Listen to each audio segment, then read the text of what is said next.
Hello guys, welcome back today. I just wanted to talk about mixing down and the process of mixing down just to clarify things. It's quite an advanced process.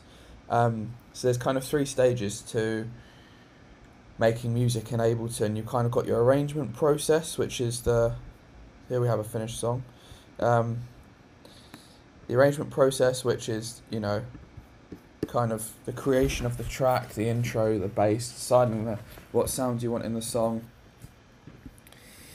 and all of that general stuff. And then after you've kind of got your arrangement down, you can do your mix down process. So the mix down process is anything ranging from automation of volumes to panning to processing and EQing. So for a mix down, you're going to want everything to sit quite tightly in the mix and in the right place. So we're going to want clarity, cleanness, boom, bass, everything you want, all in the right places. So I've provided you with, here's a track. So this is after post mix down. We've got volume automations, everything's sitting. Some things are panned to the right, some things are panned 50-50, left and right. Some things are in the centre, some things are turned down quieter than others. The thing is with volume is if you turn down the volume of a track, it can actually make the aspect of the track sit deeper in the mix. So if you were to turn down a bass, it would sit underneath the kick. Or if you were to turn down a kick, it would sit underneath the bass, for example. And if you turn something up, it would sit above something. So there's elements of depth and width when it comes to a mix down, and it's really important to get a clean, crisp mix down, because when you're playing your tracks in the club, you're going to want a clean mix down so it sounds good on the speakers and the system, and so that everyone's happy when they hear your mix down. And also it's important to make DJ friendly tracks, because if your mix down sounds bad, it's going to be hard to mix in your track, and that's just going to put DJs off playing your records.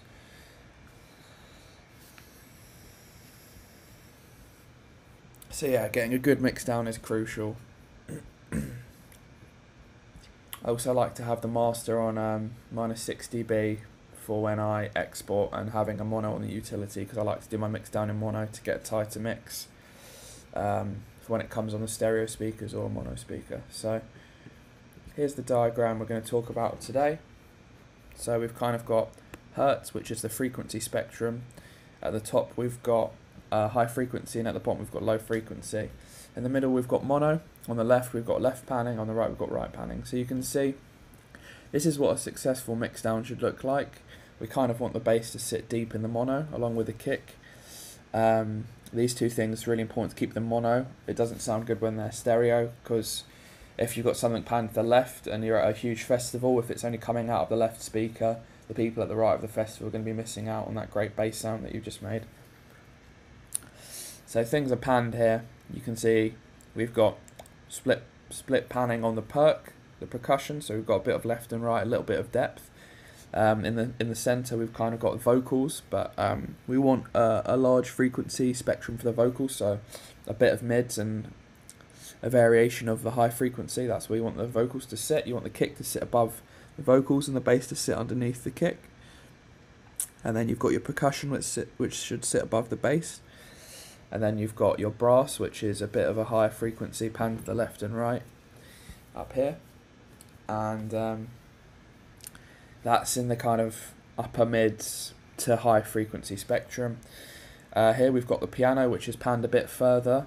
I'd say that's about 25 left, 25 right, or it could be 10 to 15 left, 10 to 15 right in terms of Ableton. So you can tweak that in Ableton using the functionality here, the track pan, and you can go left or right, or you can right click, split stereo pan mode, and then have something like this. Okay, back to the diagram. So that's panning, and then you've kind of got your piano, so that's left and right, and it's in the mids, a little bit of a small bit of low end, about 50 hertz of low end, and being between 200 and 250 hertz, probably low end. and then anything between 500 and 1,250, 1,500 hertz piano. So a nice mid chunk of your mix down is going to be the piano.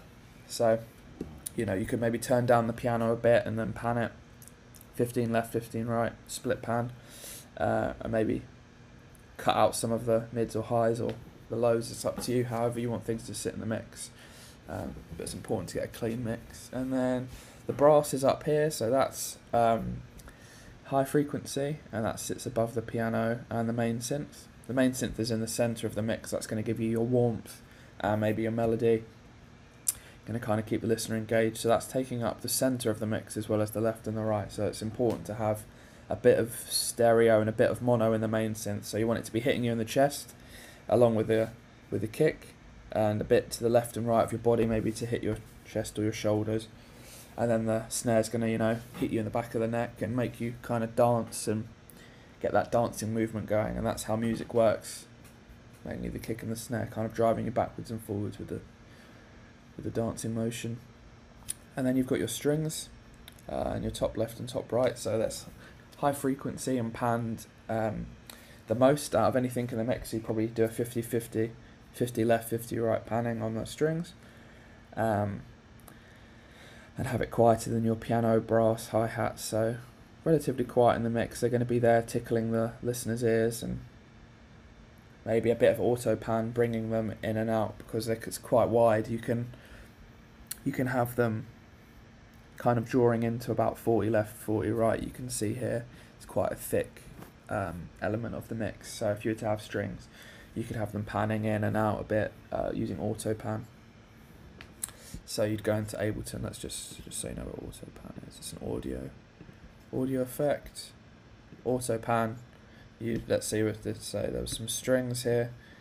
Chuck that on, and then add some amount like that. That's how you do the auto pan. So yeah. And then hi-hats, kind of a bit more central in the mix. They're going to be louder than the strings. Going to be around the 10 kilohertz to 20 kilohertz range, sitting nice in the mix. Probably about a 40 to 45 maybe. Yeah, 40 to 45 split left and right, maybe 39. Shouldn't go that in depth. And then yeah, so that's the frequency spectrum explained in this mix down chart and how everything should sit in the mix. So yeah, thanks guys, thanks for listening, and speak to you in the next.